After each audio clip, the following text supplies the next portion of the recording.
সীমাহীন ভালোবাসি। লেখিকা লামিয়া চৌধুরী। পর্ব ৩। মোজাম্মেল চৌধুরী। আমি আমার ছেলের বিয়ের কথা বলছি। আমার ছেলের বিয়ে দিবে এবং পাত্রী পছন্দ করা আছে। ব্যাস হয়ে গেল। ঘনছাচ্ছন্দ মনে কালো অন্ধকার নেমে আসল। পৃথিবীটা যেন থমকে গেল। লামিয়ার বুকের কম্পন গাঢ় হতে লাগল। লামিয়া জানত একদিন এমন দিন আসবে, তার জন্য নিজেকে প্রস্তুত করছিল। তাহলে এখন কেন লামিয়া ভেঙে পড়ছে, বুক ফেটে কান্না আসতে চাইছ? আর্তনাদ করে বলতে ইচ্ছে করছে, আমার মাহিনকে অন্য কারো সাথে বিয়ে দিও না। আমি মাহিনকে ছাড়া বাঁচব না, আমি মরে যাব, প্লিজ এমন করো না, মাহিনকে আমায় দিয়ে দেও। কিন্তু লামিয়া নিরুপায়। কি করে বলবে ও এই কথা? পারবে না বলতে, আবার এই বিরহ সইতে পারবে না। লামিয়ার চোখ ঘোলাটে হয়ে আসছে, কান্না গলায় ধলা পেকে আসছে। নিজেকে সামলানোর জন্য লামিয়া একটা শ্বাস নিল, নিজেকে ধাতস্থ করে মাথা তুলে আর চোখে তাকালো মাহিনের দিকে, যে এই মুহূর্তে নিরুদ্দেশ এর মতো বসে আছে, যেন তার কোনো যায় আসে না। মাহিন তার বাবার দিকে তাকিয়ে আছে শান্ত দৃষ্টিতে। লামিয়ার ভীষণ অভিমান হল, কিন্তু এই অভিমান এর তো কোনো নাম নেই। এমন তো নয় যে মাহিন লামিয়াকে ভালোবেসে ঠকাচ্ছে, বরং লামিয়াই মাহিনকে একতরফা ভালোবেসে গেছে। লামিয়া মনে মনে বলল, আপনাকে পাওয়ার আশা কোনো কালেই ছিল না আমার, অথচ বকা আমি, তবুও ভালোবেসে গেলাম। মোজাম্মেল চৌধুরী আরেক দফা চমকে দিয়ে সবার উদ্দেশ্যে বলল, আমরা আমার ছেলে মাহিন এবং জাহিদুল ভাইজানের মেয়ে লামিয়ার বিয়ে ঠিক করেছি। জাহিদুল সেন, আমরা এই সিদ্ধান্ত নিয়েছি ঠিকই, কিন্তু ওদের দুজন এর মতের বাহিরে আমরা একটা কথাও এগোব না। লামিয়ার মাথায় আকাশ ভেঙে পড়ল। লামিয়া কি ঠিক শুনছে, নাকি পাগল হয়ে গেল ও? লামিয়া নিজের চোখমুখ ঝাপটিয়ে তাকালো ওর বাবার দিকে। লামিয়া কি মাহিনকে না পাওয়ার শোকে পাগল হয়ে গেল নাকি? লামিয়া ওর বাবার দিকে তাকালো, যিনি এই মুহূর্তে ওর দিকেই তাকিয়ে আছে। জাহিদুল সেন, আম্মু কিছু হয়েছে? লামিয়া, নাহ। লামিয়ার মাথার কাছে জাহিন দাঁড়িয়েছিল। লামিয়া আস্তে করে জাহিনকে ডাক দিল। লামিয়া, জাহিন। জাহিন, হুম। লামিয়া, আমি কি ঠিক শুনলাম? জাহিন, হুম, তোমার আর মাহিন মামার বিয়ে শেষ। লামিয়া এবার জ্ঞান হারানোর উপক্রম হল। লামিয়া বুঝল ওর হাসা উচিত নাকি কাঁদা। কিন্তু ওরা তো বলল আমাদের দুজনের মতো নিয়ে ওরা বিয়ের কথা এগোবে। লামিয়া ভাবল, মাহিন যদি না করে দেয়, যদি কেন সত্যি সত্যি না করে দিবে। মাহিন লামিয়াকে পছন্দ করে নাকি যে রাজি হবে? লামিয়ার এবার সত্যি সত্যি চিৎকার করে কাঁদতে ইচ্ছে করল। জয়নাল সেন, মাহিন আর লামিয়ার মতো নেওয়া যাক। রাজি তোমরা? মোজাম্মেল চৌধুরী, মাহিন, তোমার কোনো আপত্তি আছে এই বিয়েতে?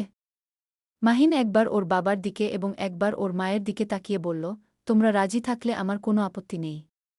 তৃতীয় আকাশটাও এবার ভেঙে পড়ল লামিয়ার মাথায়। লামিয়ার এবার মনে হচ্ছে সত্যি সত্যি পাগল হয়ে গেছে ও। জাহিদুল সেন, আমার মেয়ে বলেছিল আমার পছন্দের ছেলেকে বিয়ে করবে, কিন্তু আমি আমার মেয়ের কাছ থেকে শুনতে চাই সে রাজি কিনা। জয়নাল, আম্মু, তুমি তোমার কোনো আপত্তি আছে? লামিয়া নিজেকে ধাতস্থ করল, ওর আব্বুর দিকে তাকিয়ে বলল, আব্বু, আম্মু রাজি থাকলে আমার কোনো আপত্তি নেই। ব্যাস, এই কথার অপেক্ষায় ছিল একজন। বুক থেকে যেন অনেক বড় একটা পাথর নেমে গেল। খুশিতে হৃৎপিণ্ডগুলো দিক বেদিক ছুটে বেড়াল। লামিয়া কথার শেষ হওয়ার সঙ্গে সঙ্গে সবাই উচ্চস্বরে কি আলহামদুলিল্লাহ কি বলে উঠল। রুমি চৌধুরী মাহিনের পাশে বসেছিলেন, সেখান থেকে উঠে লামিয়াকে এনে তার ছেলের পাশে বসাল। লামিয়ার হার্টবিট থেমে গেল, অদ্ভুত শিহরণ বয়ে গেল। লামিয়া কখনো ভাবতেও পারেনি এতটা তার প্রাপ্ত ছিল। লামিয়াকে নিজের পাশে বসা মাত্র নড়ে চড়ে ঠিক হল। মাহিন রুমি চৌধুরী তার স্বামীর পাশে গিয়ে বসলেন, যার দরুন মোজাম্মেল চৌধুরী মাহিনের দিকে কিছুটা সরে আসলো। মাহিন জায়গা দেওয়ার জন্য সরে গেল লামিয়ার দিকে। আফরোজা সেন ও মোর্শেদা সেন মিষ্টি নিয়ে আসলো সবাইকে মিষ্টি মুখ করানোর জন্য। সবাই ওদের সামনেই বিয়ের কথা আলোচনা করতে লাগল। লামিয়া যেহেতু ছোট আছে এখনও, তাই কাবিন পরিয়ে রাখবে, আর সেটা কাল জুম্মার দিনই। প্রকৃতির আবহাওয়া আজকে ভীষণ ঠান্ডা।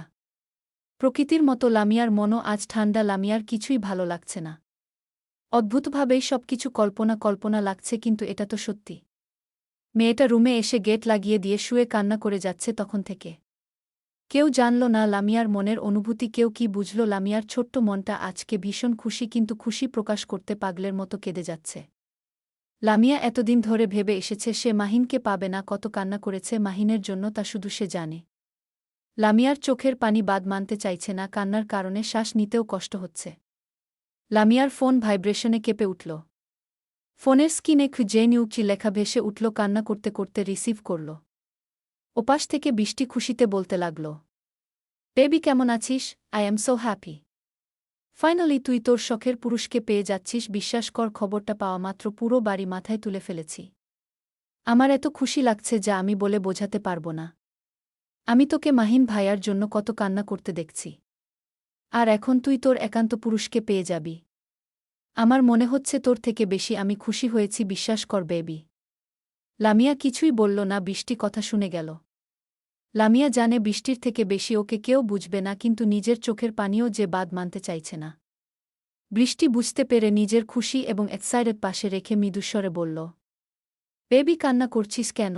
আমি জানি তুই এত বছর পর নিজের ভালোবাসার মানুষকে দেখলি এবং এত বড় একটা সারপ্রাইজ পেলি। একেবারে এমন একটা কাহিনী হয়ে গেল যা ধারণারও বাহিরে, তাই বলে এভাবে কান্না করিস না।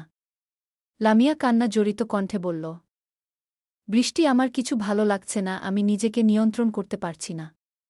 বৃষ্টি, আমি বুঝতে পারছি, কিন্তু নিজেকে সামলাতে হবে বোবাই, না হলে তোকে এমন দেখলে সবাই ভাববে তুই রাজি না, সেজন্য কান্না করছিস। কেউ তো আর বুঝবে না তুই খুশিতে কান্না করছিস। লামিয়া, বৃষ্টি তুই আসবি প্লিজ, জেনিউ আই প্লিজ, আজকেই আসবি তুই প্লিজ। বৃষ্টি, আমি যাব কি করে বল? আমি গিয়ে কি করব? লামিয়া, আমার সাথে থাকবি তুই। জেনিউ, তুই থাকলে আমি একটু ভরসা পাবো প্লিজ জেনিউ। বৃষ্টি, আমি আম্মুকে বলছি। লামিয়া, আজকেই আসবি তুই প্লিজ। বৃষ্টি, আম্মুকে বলি আগে। লামিয়া, প্রয়োজনে আমাকে দে, আমি কথা বলছি আন্টির সাথে। বৃষ্টি, বোবাই, রাখছি, কথা বলে দেখি তারপর তোকে ফোন দিচ্ছি। লামিয়া, বাই। বৃষ্টি, বাই বাবাই।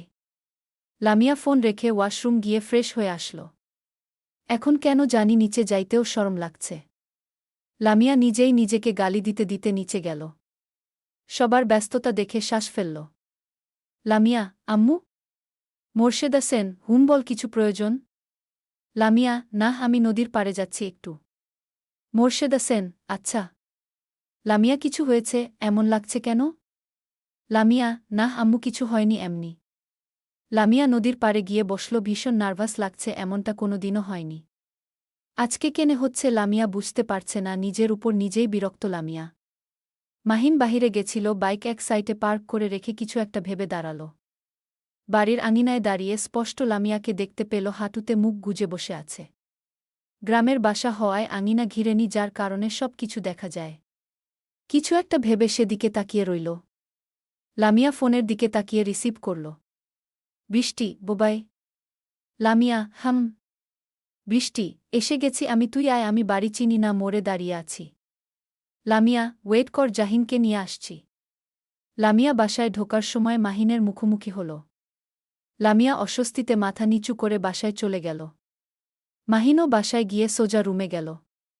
বৃষ্টিকে দেখে শক্ত করে জড়িয়ে ধরল। বৃষ্টিও জড়িয়ে ধরল। বৃষ্টিসহ বাসায় আসলো। বৃষ্টি সবার সাথে কথা বলে লামিয়ার সাথে ওর রুমে গেল। চলবে।